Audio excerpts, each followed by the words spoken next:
So our user will put on a sleep mask in order to track their rapid eye movement during sleep. So the mask will have these electrodes on it, on the inside, and they'll be able to detect movement, and those register as a voltage change as shown below. So I'm going to keep my eyes open for this demo.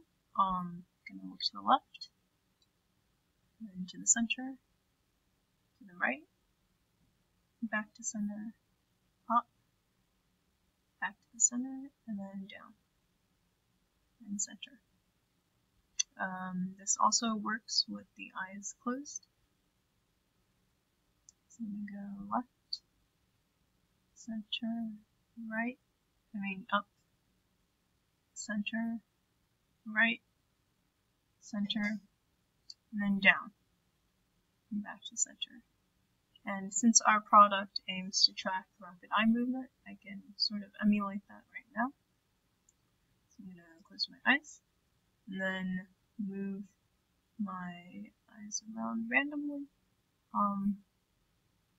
but try to make it fast.